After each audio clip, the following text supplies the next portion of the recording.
Wine Fringe.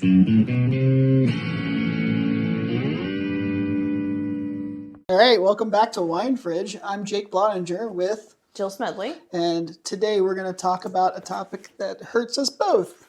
And that's Neoprohibition and no low alcohol beverages, or no low as the cool kids say. Is it really what cool kids are saying? We can't tell you I'm not cool. Okay, well. So Jill actually picked up a few no low beverages. What do we got here today? So I picked 3 wines today, a white wine, a rosé, and a red wine. I went on to Amazon and I found the best sellers. Okay. So the first one is it Geisen or Gießen? I'm going to say Geisen. Gießen. Gießen? Okay. It's got a geese on it. Oh, well, that would make sense. Or a swan. So it's Gießen. It's 0% alcohol. It's de-alcoholized. You're going to find that with all 3 of the wines that we purchased for today. It's a New Zealand Sauv Blanc. Then we have a sparkling rosé made by Ish that we're so excited about. So excited. And I actually purchased one of Jake's favorite, would it be style or? It's my favorite, one of my favorite blends. One of your favorite blends. Yeah. Which is Grenache, Syrah, and Mourvedre. And the cool kids call that GSM. GSM, yes. So it's made by Odd Bird, this GSM, name. and it is also de-alcoholized. We're supposed to give each of these their credit. So the first wine we're doing is obviously the white. We're starting with the white wine. It is the New Zealand Sauv Blanc. And what is your initial take on this wine before we get started? Okay, so it's under a nice screw cap, which I love screw cap wines. I just like being able to get into the bottle as fast as possible. My initial aromatic on it was sulfur, so it's got a lot of sulfur on it, and maybe a little bit of burnt rubber. Okay, is that... So sulfur, the smell of sulfur can be volatile, correct? Yeah. Which means if you swirl it, it will agitate it out of the wine in theory. Yeah, so sulfur is not a fault. Mm-hmm. What it does indicate is that they probably added a high level of it to protect the beverage. I won't call this wine, the beverage. And that happens specifically more seen in white wines versus red wines. Just because there's not a lot of things for the sulfur to bind onto. And so if you give this a swirl for a few minutes... it's starting to have those notes of citrus that are typical with the Sauv Blanc now. I always look for cat pee. You're getting a little bit of that. Well, yeah. Fresh cut grass. Yeah. Maybe lemongrass. I definitely get some cat pee. So the sulfur's blown off at this point. There's never a reason to worry about smelling sulfur on a wine. If it doesn't go away after like 5 or 6 minutes, it probably would need to be decanted. Okay. And then just know that it has a higher elevated level, or commercial, I'll call it commercial level of sulfur added. So it does have a little bit of the Sauv Blanc character. This is my first non-alcoholic wine. You went first. You described the taste.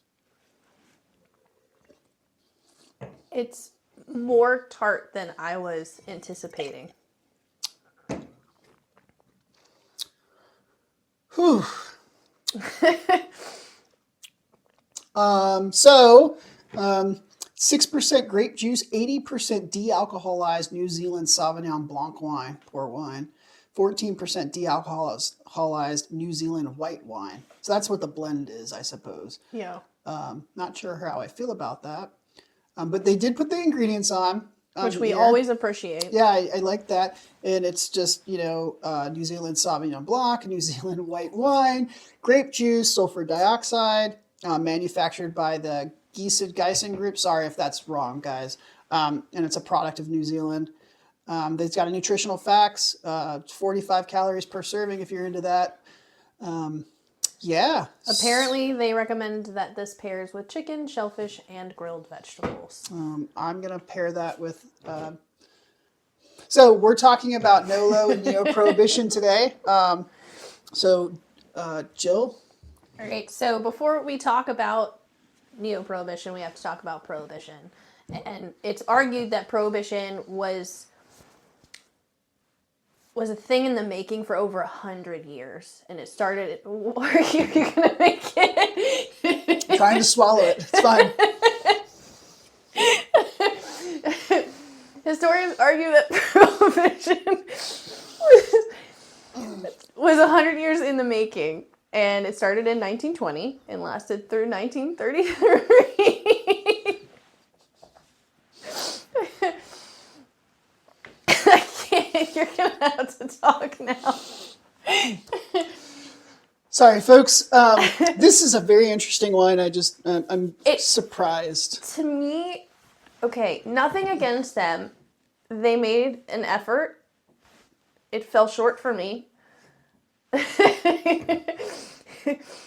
It tastes like lemon juice and water. It tastes like watered down lemon juice, not lemonade. Like somebody took lemon concentrate and just watered chucked it in down there until it was, and then filtered it so there was no pulp. with a little bit of baking powder to just cut a slight amount of the sharpness, though. Yeah, I got to tell you that to me it comes across like the acids were manipulated on this, and I don't know. I mean, I understand the de-alcoholized process, and we can talk about that later, but whew, I'm going to power through this, I promise. This episode is going to be rough. Sorry. We are, in all truth, we are trying to give adequate credit to the efforts that these people are making to make zero alcohol wine. We are trying to actually test whether or not that this is a good product from our perspective. We just might not make it through. I mean, it's just this is not something that interests me, honestly. But if we're gonna talk about these fringe topics, it's important that we subject ourselves to the torture of some of these products. And if this is something you end up liking as an alternative to alcohol, go for it. You do you. Yep, you do you. We always encourage people to try everything, and in the spirit of trying everything, we are actually trying it all today. Like being waterboarded.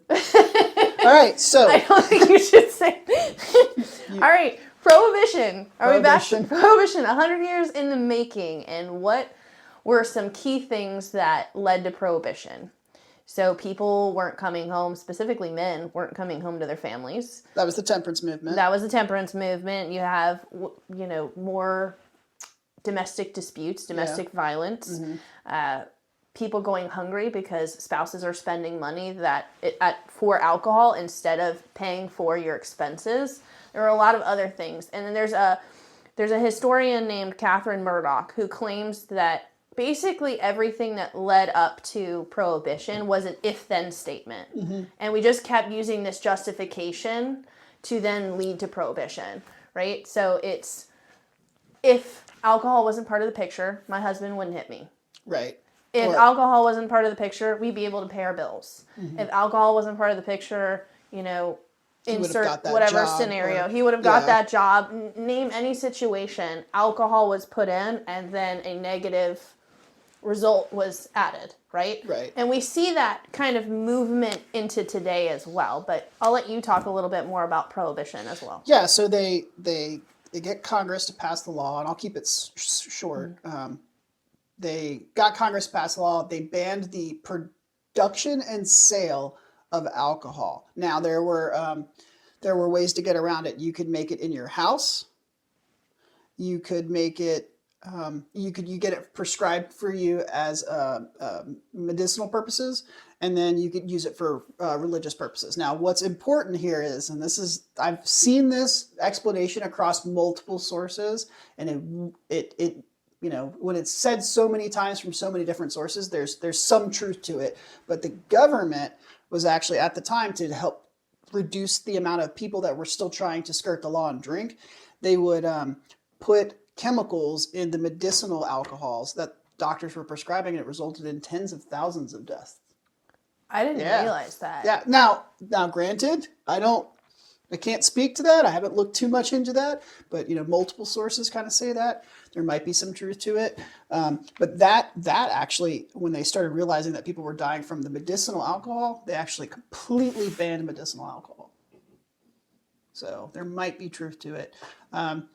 And so you've got medicinal alcohol, you've got religious purposes, and then you've got home use, home recreation use. And so you could buy bricks of dehydrated grapes, like an actual brick that you would build a wall with. They're shaped like that. They had a piece of paper around it. They'd be like, dehydrated grape must. Do not add water. Do not add yeast. Do not let ferment. Do not consume. That was literally, you can check that out at the Smithsonian Museum. They actually have one of those bricks. It's really cool. That's insane. So Prohibition comes along. They break all the barrels. They shut down all the facilities.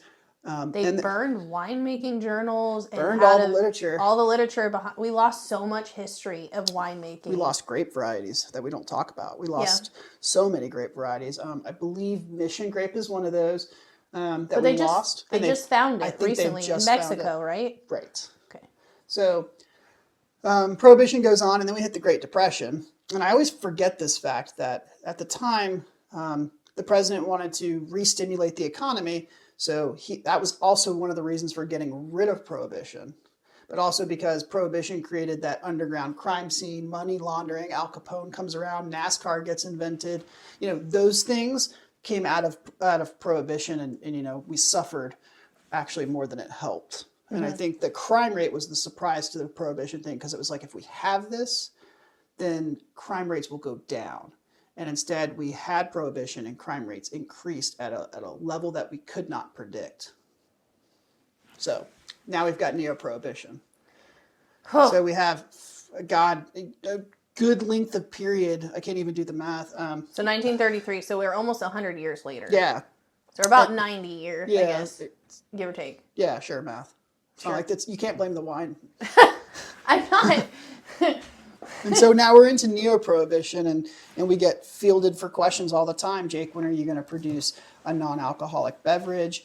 And, I used to be snarky about it. Just go get some juice out of the kids' cooler, help yourself to a juice box. And now it's actually becoming a real thing. And so now we've got these groups and these associations that are pushing NOLO and Neoprohibition.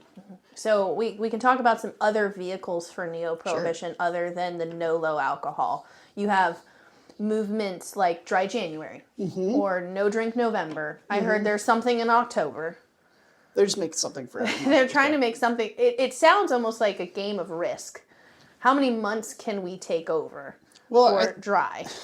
I think that when something is exciting and cool, and with the advent of being able to mass produce NOLO beverages and make it affordable to the general consumer, of course, these companies are going to create holidays and reasons to buy their product over somebody else's. It's the same thing we do with our wines. Sure. So fair point. Yeah. I'm not saying they do that. I definitely say they're not offended by it. So I just poured the Ish Feel Free Sparkling Rosé. And we'll go through this wine and continue our Neoprohibition discussion. Right. Oh, okay. The nose. So I will read the ingredients list while you pontificate on this not wine. I can tell you what varietals it is. It's Pinot Noir and Merlot. Okay.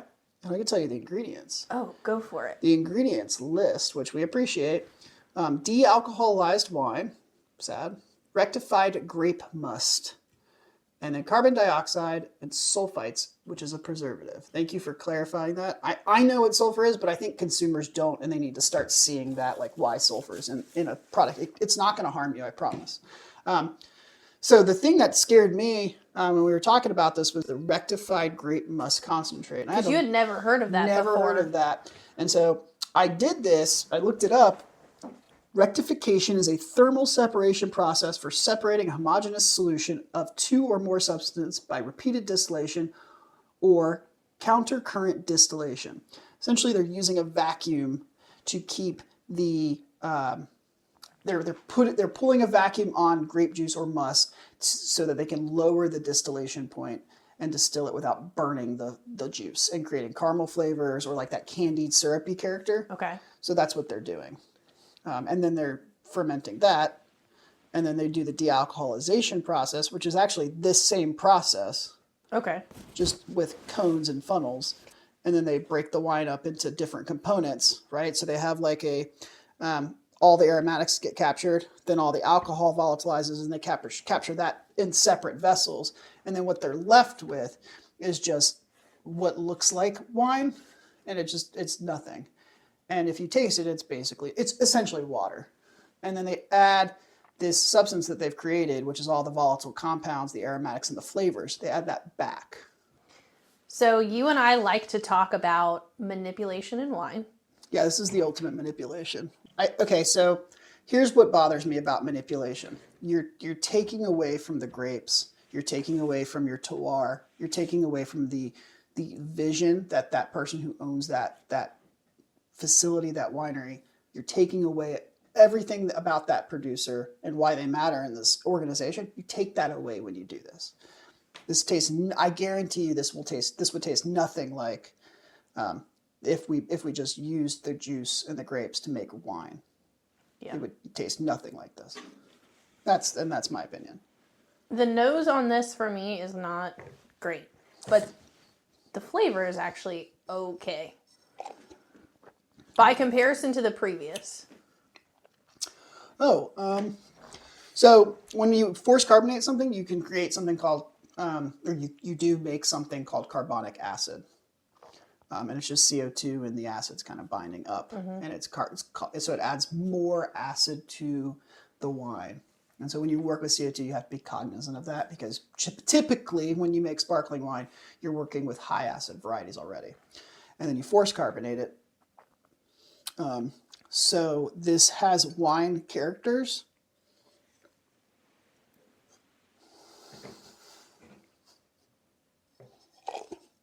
I'm really glad we did this without a video component.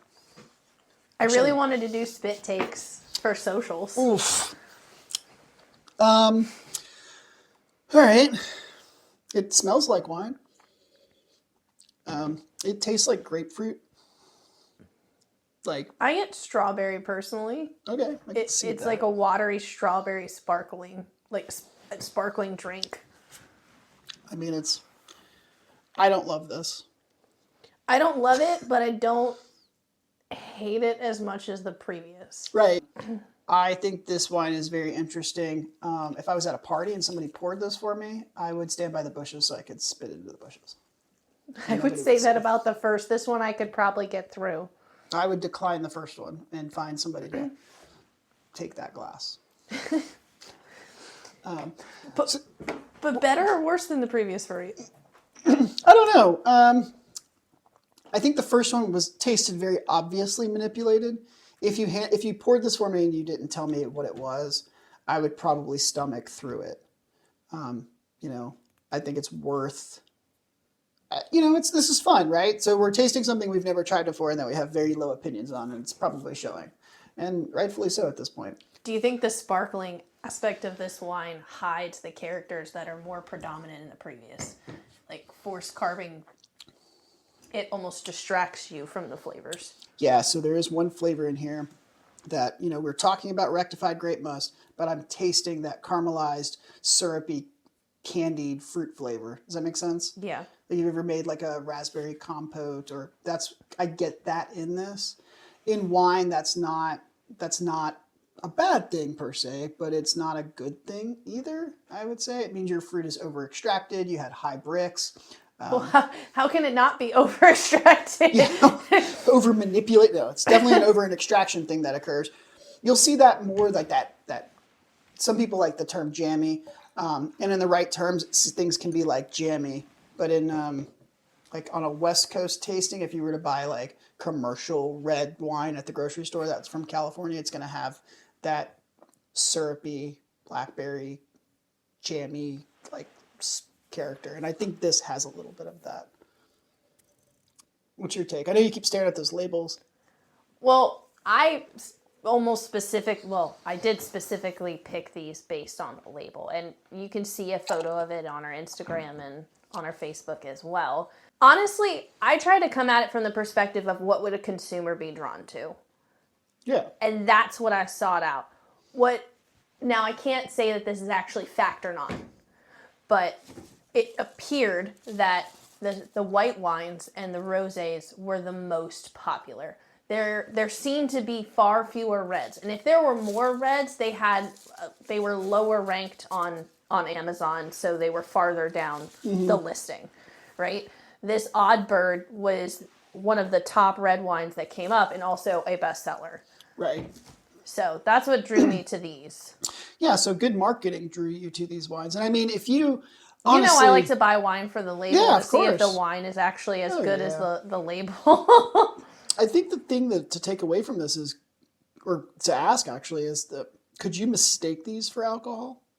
Like on the shelf? Like if you were like just perusing the shelf, would this catch your eye and without even actually diving into the label? Because I don't think it, I mean, it says de-alcoholized, but if you weren't looking like, this almost tricks you, right? What do you think? I think visually it does trick you. Oddbird, Yeah. there is nothing really on the front of this except for the very small print at the top that says liberated from alcohol that indicates it's de-alcoholized.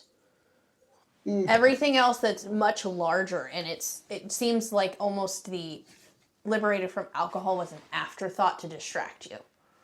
Right? So like what you're saying, yes. If I saw this on a shelf, I'd go, oh, Oddbird. Oh, it's a GSM. And if I was a general consumer, I'd see GSM. I probably wouldn't look much further. Well, I think, do consumers read the back label? Well, that's why I'm saying I wouldn't read much further. Right. Well, general consumers, I would say no. Yeah, I mean, I that's a good question. Maybe we should ask some general consumers. You guys should comment and let us know if you read the back labels out. That would be really cool to, yeah. Yeah, just curious. I mean, I'm sure you like to make a great back label. You like to do great marketing. I, on the other hand, when I go to a grocery store, if I'm buying wine, I'm picking it based on, what I can discern from that front label, and then I just toss it in the shopping cart. You don't read the back label? I do not. I look for, at most, where it came from and what it is. That's it. That's all I care about. Because I'm buying wine in a grocery store. I clearly don't want to spend more than $20. You can still find really great wine at a grocery store. You can, depending on location and what grocery store you walk into. But yeah, no, I usually don't spend the time in a grocery store. All right, let's circle back to Neoprohibition. Right. So, question: are you allowed to have these during dry January and no drink November, no alcohol November? I would say yes because it's not alcohol. But technically, here's the question for you: you're drinking non-alcohol because you don't want to drink the alcohol, right? Mm-hmm. But then, like, you're drinking an adjacent product to make you feel like you're drinking alcohol. Right. So technically that would be breaking the rules, right? I don't know. Yeah. So I know that. But I think I would love to see the sales in dry January or no drink November by comparison to the rest of the year, because that would answer that question. That's true. Because whether it's approved or not, people are going to do it just to say that they're doing dry January. Well, yeah, and you're going to go out and you're going to drink one of these because even though it's dry January, it allows you to keep going into the social situations that you want to join. But to me, this would help me fall off the bandwagon a lot faster. It's like the Liquid Death, not sponsored yet. Come call us. Yeah. They make really great sparkling water. Now they're making sparkling water that tastes like Dr. Pepper and root beer and Coke, right? Yeah. And so, like, love their I was products. talking to a friend. He was trying to kick Dr. Pepper, and I was like, hey, this is perfect for you. It's like way healthier, and it tastes just like Dr. Pepper. And he said, Jake, if I drink that, I will go right back to drinking Dr. Pepper. And I was like, oh. And I feel like this could kind of be that same thing. It would make me miss the actual product more. Yeah. Because it would be like sugar-free Coke. Oh, God. So gross. That's the difference for me. Right. But let me ask you this. Is this the plant-based burger of the wine industry? Is this the Impossible Burger? I've never had one of those. They are not my favorite. Did not love them. They're super bad for the environment. They don't taste like a real burger. But, I know that people like those alternatives, whether it's a dietary restriction issue or maybe it's they don't believe in, they're vegan and they don't believe in the harming of animals, or maybe they just are pescatarian, they only do fish kind of thing. Like, is this sort of like that? We're just creating another subsegment of... As someone who has to have alternatives to a lot of food, you talked about, diet restrictions and all that stuff. No adjacent product is ever going to feel the same. Right. And I think... And it leaves this longing in you. And one of the things that I struggle with, and this is probably, it's to your point, you're in the absence of something you have this absence of something in your life. And you put a filler in. It just makes you want that thing more. Right. Versus just cutting it out. And this is coming from someone who's had to cut out dairy. I've had to cut out, nuts. I've had to cut out gluten. and give it time. I'm sure there'll be something else. Garlic. Yeah, garlic was the one most recently. That was unfortunate. So, But finding a substitute is often disappointing and leads you to breaking and doing the thing that hurts you. would this, if they said wine is banned for you, would you drink this I would quit cold turkey. If they said wine was banned, I wouldn't drink this. at all? No. You would just be like, well, that's it, I'm done. I'd become a teaholic, Yeah. which is already starting to happen. And nowhere near as cool as wine. So. No, I mean, I can put my pinky in the air and feel very fancy with my teacups. Super fancy. You can do that with a wine glass. I can do that with a wine glass, but I'm being told it's being banned, so I have to find an alternative that I enjoy that's not the same at all. You can pour the tea in the wine glass. Okay, you're also doing this thing where we're substituting something. Oh. That's this, yeah. Oh, okay, so we're still substituting at that point. Yeah. Well, then let me ask you this. There are groups like the World Health Organization and Mavendi, both which are pushing complete Neoprohibition. They want to end alcohol altogether for the same reasons that they were talking about 100 years ago. They're worried about what it does to an economy, what it does culturally. They're using the big C word. The C word. The C word, and it's not coronavirus. The big C word is? Cancer. Ah, yes. So they are pushing research to prove that alcohol causes cancer. Now, when you say pushing research, I think you need to explain what that means. Fair enough. They are assisting, funding, and lobbying for the research to prove that alcohol causes cancer. And so they're paying universities, they're paying these research institutes to run these studies. To me, that's a little biased. If you want to prove something that you believe, you're obviously going to find the people that are going to align with your beliefs. Yeah. So I know that, for instance, the World Health Organization brought on doctors who are already advocates speaking out against alcohol. Why wouldn't you also bring on a couple of people that say it's not a problem and then do a study together? To me, that would make the most sense. Would To make you, the that would most- make the most sense. But, it's also... To have a diversified group of individuals Right. makes the most sense. To have Right. the most objective scientific work done. That's the same thing as building a jury, right? You want everybody on the jury to be... So you're saying you're stacking the jury. I think they stacked the deck for sure. And then we had 2 studies run last year. One was run by the National Association of Scientific Mathematics and Arts, I think, or agriculture, whatever it is. And they pulled from scientists from all these different fields, and they ran a study on whether or not alcohol was bad for you. And they came to the conclusion that it actually is a... What did they say? So didn't they say it reduces all cause death, mortality rate? So let me find the exact. Yeah. Let me find the exact way they phrased it. I'm pretty sure it's all cause mortality rate. I think it is. Let's see. During the intermission. Pour the next wine, Jill. I can't open it. It's a screw cap. I know, but it's You turn. I understand I turn. This one won't open. I need you to open it. All-cause mortality. Yeah, all-cause mortality. And then, if you're wondering, all-cause mortality is a measure of the total number of deaths from any cause in a specific group of people over a specific period of time. So, and they said that wine actually lowers your all-cause mortality. And that's one study that was done in 2024. Whereas there was another one done by an association, National Association for like being against drunk driving, kids against drunk driving, and kids consuming alcohol. Again, another biased organization. And they got that specific committee to do a study on whether or not alcohol is bad for you. Of course, they're going to say alcohol is bad for you. That's their whole entire MO. So it feels stacked. It is very stacked. All right, so oddball. GSM. I really love the label on this. Yeah, it's a good label. Okay, so Grenache Syrah Mourvedre is famously from what part of France? That blend. I got you. Okay, so it's from... not hard to get me, Jake. It's from the Rhone region of France. That's what one of their big things they're known for. They're known for a lot of wonderful things. And GSM can be found throughout other parts of France. But I think, like, when we think of GSM blends, we're kind of thinking that. And then now in the New World, we're thinking of, like, Sonoma in the Moon Valley district over there. They're doing some great stuff. So the reason I bring that up is because historically those wines, when you open some of them, they have this gun smoke or maybe like black powder nose, and it's a reduction thing. I don't smell that. I don't. So my nose is like looking for it.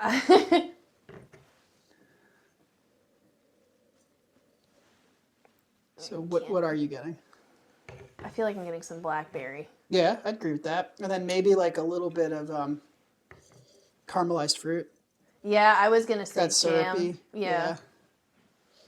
Which, depending on if you're into that or not, it can be a flaw or not a flaw. Oh dear, Jill.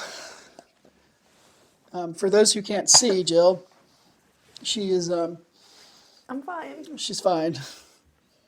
You enjoy that.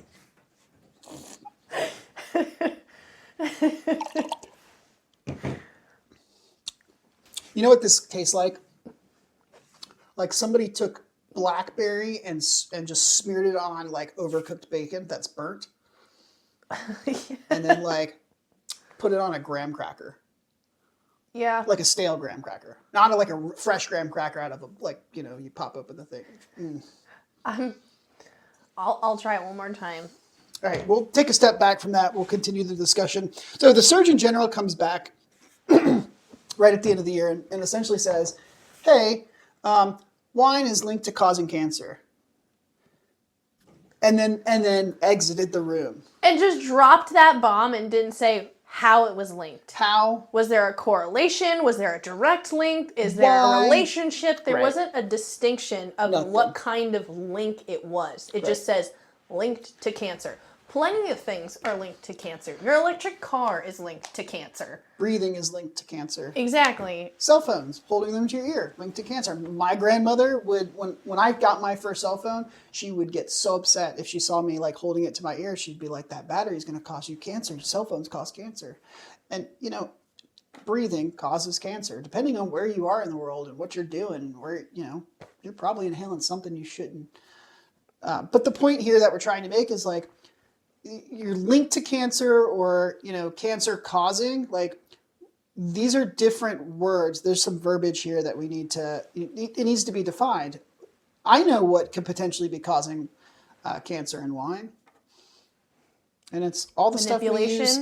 It's the manipulation. Chemicals. It's all the stuff we use to grow grapes and then make it into wine. You and I talk about this all the time. We have been drinking wine for thousands, as a humanity has been drinking wine for 8,000 years. We drank it in place of water when water was less safe. Mm-hmm. So it couldn't have been causing all these issues. So something in the wine either had to change or something in the messaging from whoever like Mavendi had to change. Yeah, I can see Mavendi pushing the production of these items as, one more step. I know that Mavendi's actual, their main campaign is to turn wine into tobacco and the tobacco industry. Like, you will die. This is going to kill you. But people still smoke. It's but nowhere near to the level that they do now. Yeah. So, and I could see Mavendi, and I don't know, this is just, speculating, that them funding these projects. I don't know that this is... I hope you're not paying for these products. Yeah, I'm not going to let... So you have these... And then you have the Surgeon General saying, yeah, it's linked to cancer. And everybody's very health focused now, more so than ever. This movement is very strategic from a marketing perspective. Yeah. Because why do you say that? We just came off of COVID, where everybody was concerned about contact points. Everybody became very aware of their health. People overdrank and then started to become aware that wasn't okay. And then we get out of the pandemic and you say the word cancer. After we've all had to be hyper aware, we've been over drinking. It's an easy grab, a very easy grab. So it's great marketing. Do you think it is a bunch of marketers sitting in a room, I'm sure they have a team in the room, but right, but it's marketing people from all over the world that work for companies like this, and they're like, all right, so here's what we're going to do. We're going to make everybody afraid of cancer, and we're going to pay the right people. Do you think they're doing that? 100%. 100%. Because what is the fastest way to make someone see your point? I don't know what. To scare them. The alarmist theory. Yes. Yeah, If you come at them with some logic and some studies, and you say, hey, this causes cancer, like, I have some data, I've talked to some doctors. Right. It might be skewed data. Yeah. They might be doctors leaning a specific direction. Well, you're obviously going to pick the people that are in line with your messaging, right. Of course. And the people that are going to be most interested, you're going to target them first. I can't see going out to a wine bar and, the bartender or the wine steward or the sommelier going, hey, you should be worried about cancer. Let's have some cancerless alternatives. So it's just got to be, what kind of marketing are they really doing? Well, they're not in the tasting rooms doing that. Right. So how is this working? I mean, what is the general interest? Is it purely health focused and cancer, or is it, they're trying to overutilize the amount of extra bulk wine on the market globally, and they're turning it into these products as just something else to sell. Well, I think and that's then they get great a marketing. great way for wineries to get rid of their bulk wine. I mean, if I came out to a winery here in Virginia and wanted to try your lineup and 2 of your wines were de-alcoholized, I would be offended and probably never return. Not because of the concept of not wanting to drink wine, but because this was probably good wine at some point, and these are barely drinkable, in my opinion. Oh my gosh, that's why these are non-vintage, because it's probably sourced from multiple wineries, that's bulk true. wine. True, yeah. So none of these wines are vintage, and we were kind of talking about that. You asked, and I was like, I mean, there's lots of reasons. So yeah, but it's consistent across the board. Yep, you're right. So it's probably the use of bulk wine. And also, you probably don't want to age these, yeah? So they actually have expiration dates on them. So this one goes out on, this Oddball GSM blend goes out on February 3rd, 2026. So that's not long. They didn't put a manufacturing date. Do you have to refrigerate after opening? I didn't see that. Oh, that's a good point. Yeah, nope, just a best before. And so what's interesting is this Oddball was made in France and then sent to Germany to be de-alcoholized and then distributed internationally. So the overall impact on the environment from having to go... is not really better. It's not better. Do we think that de-alcoholized wine is linked to like environmental sustainability and health for the world, or are we just drinking this and focused on this and marketing this for the purpose of our own health? I think it's our own health, 100%. Yeah. So then the last thing that I want to point out on this wine, and this is a topic we can start to talk about on another episode, or we've talked about on another episode, I'm sure, is the contents are de-alcoholized wine, and then in parentheses, made from organically grown grapes. There's no way for us to prove that. And I know that like things that are like clean wine, got disproven that the winemaking, the fruit was grown organically, but the winemaking process was not organic at all. And so they still got to call it an organic wine. This is not an organic wine at all because it doesn't say anything about it. I'm not saying that they're trying to market it as organic wine, but just to make it a point to say produced from organic grapes kind of bugs me personally. So, because there's so much manipulation that went into putting that in the bottle after they got those grapes. So they used rectified grape must concentrate, preservatives, which they in parentheses says sulfites, but they said preservatives, meaning there's only one, and then they say comma tannins. And we've talked about tannins. You can add it for a number of reasons, but no added sugar, and that's in bold. We can take a close up of this and post it. I think that would be kind of cool. For sure. For people to see. It was actually so there are 2 labels on this, and Jill was showing me this bottle, and I was like, oh, what's that? And there was a crooked back label on the back label, and I started to scratch it, and I pick at it like a scab, and it just came right off. And so, it's kind of X-Files theme song kick in. But kind of weird. The original label is more German, but there's some English text that's better than the what the distributor obviously slapped on the back of the bottle. You'd think they would take a little bit more time to actually match the sizing on the label. Yeah. A little awkward. So we have research companies that are clearly biased. Yeah. We have dry January, so a marketing movement that's happening within months. Oh, yeah. What are some other things that we're seeing from Neoprohibition happening in the industry? I think so. To put a positive spin on this, I've had a few more conversations with consumers about what we use in our wines at Chrysalis Vineyards. It's changed some of the perspective on how I produce wine. I'm not going to take the alcohol out of the wine. That's ridiculous. It's not wine. But it does make me aware of what we're using, especially when the Surgeon General, makes this vague claim that we can't prove. And I know what we spray in the vineyard, and I can tell you for a fact, like, we don't use glyphosate, which is love me or hate me for this, I don't care. I think it causes cancer. Anything that you have to handle with a hazmat suit on is probably dangerous. Fair? Fair. Okay. So there are different levels of PPE you have to wear when handling different things. And I try to keep our vineyard crew and our tractor operator, spray operator safe by using chemicals where he doesn't have to wear a bubble in order to handle the chemicals. He still wears his PPE. He's still very safe. But if I don't want my people in our crew touching it, I definitely don't want to drink it. I think that's a good rule to have. And that comes back to our point earlier, that something had to change in how we prepare wine, in the actual science that goes into making wine, for there to be a cancer-causing effect. Right. And so, it's like that whole concept behind going back to glyphosate. Glyphosate was owned by Monsanto's, right? Everybody kind of knows this at this point. And then Bayer bought Monsanto and glyphosate, right? So Bayer is Bayer. Yeah, like Bayer aspirin. Yeah. And guess what else Bayer aspirin makes? Chemochemicals for cancer treatments. So they're selling the thing that causes cancer and then selling the cure. And if you don't believe me, definitely challenge it. Go online, do your own research. It's wild.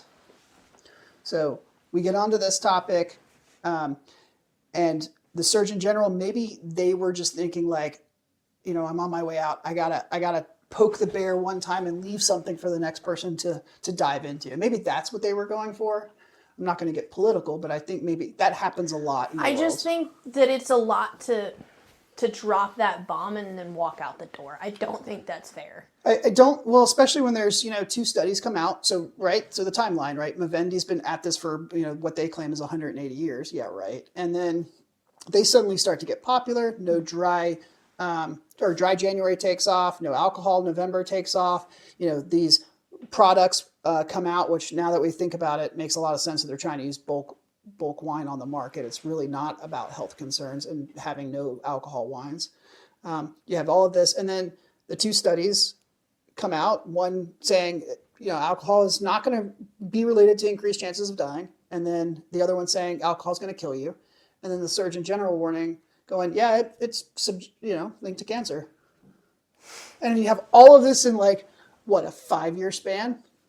To me, it's just a scare tactic. Yeah, it seems a little quick. I mean, 5 years is a long period of time we got for something to develop, in my mind. Well, I will tell you but this.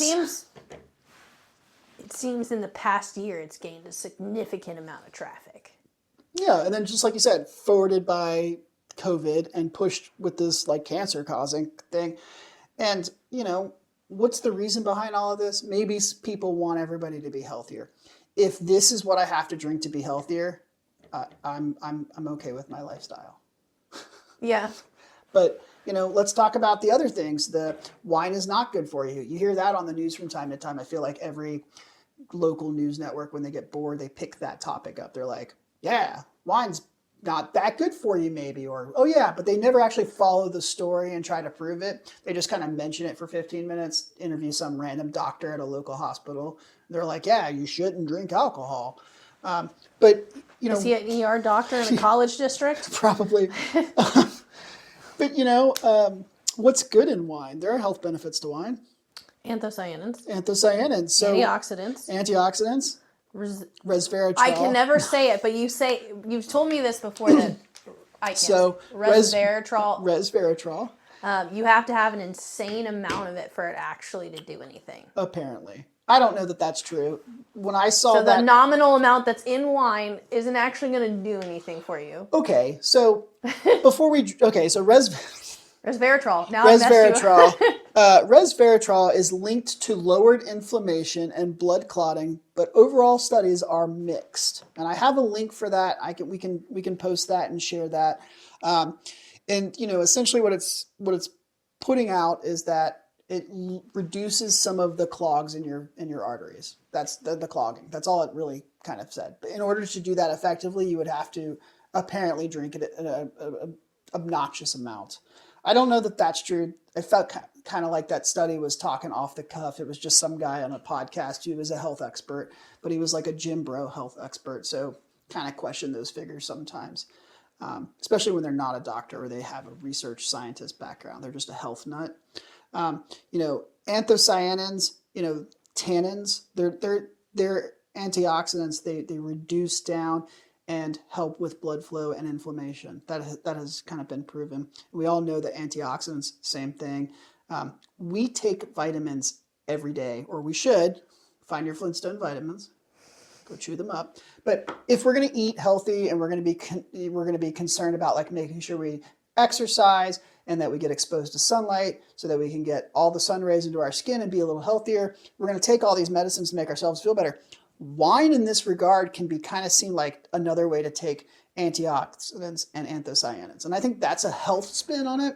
And I've seen a lot of that. In moderation. And that's probably the most important thing. Like moderation. It's, I mean, in what you eat, right? In what you drink, moderation. Yeah, that's always been my take. And I like to enjoy a bottle, of wine once or twice a week. And I'm not sharing that with anybody. I'm doing that by myself. I'm not going to finish the entire bottle in one sitting. I mean, same. Yeah. I have, 1 or 2 glasses a night. Right. And, I mean, it's getting less and less just because I'm getting older and tired and go to bed earlier. Whatever. You barely hit 30. So, what about the studies where it was a glass of red wine kept the doctor away? That whole kind of thing. I mean, surely you've heard that growing up. I have heard that. My dad used to have a glass of red wine every evening. My grandmother, who's almost 90, has a glass of red wine every single day. Yeah. And she is one of the most active. I'm sure she eats bacon. You tried it again? I tried. Oh, no. She's one of the most active people I know. She has, her 2 slices of bacon for breakfast and some eggs. Her small lunch, and she has her red glass of wine in the evening and a touch of bourbon, but Well, I mean, yeah, bourbon. I knew, same kind of story. I worked with a guy down in Georgia. He was a grower, 100 acres of muscadine, 98 years old, drank his 1 glass of beer per day. And why aren't we studying these people? He's, last I heard, Carl's pushing over 100, And he's still alive, and he's biking every day. He's not sitting in a chair, waiting to die. He's living his life. He has a healthy respect for alcohol. It's a balanced life and a healthy respect for alcohol. And I think that's where it comes back to. This whole thing is respect alcohol. And the Neoprohibition movement. Like, should you be concerned? I don't know that this will take off. I don't think we'll ever lose alcohol, right? Because we saw what happens when you ban a country from drinking alcohol. They find other means. Yeah. And that was linked to higher crime rates. Movendi wants to raise taxes to shut down producers. That's what they want to do. That's so that just there's less insane producers. With how much things cost nowadays. Yeah. And I know the reason why they're doing it is to edge it out of the market. Right. They want to edge everybody out of the market. Because then if it's really expensive to make wine because of taxes, then it's really expensive to purchase wine. And then who's drinking the wine? And we fall back to that, where wine comes from, which is that aristocratic time period where only the wealthy could elites, the drink. wealthies are drinking wine again. And it was always a for everyone beverage. Right. Yeah. So. And all of that caused the rise of beer. Like the peasants couldn't afford the wine, they'll drink the beer. Yeah. And distill their own liquor. And distill all their own liquor. So. All right. Well, Jill, out of these 3 wines, which one is your favorite? I know you don't like doing this. I know, which is why I'm going to do it.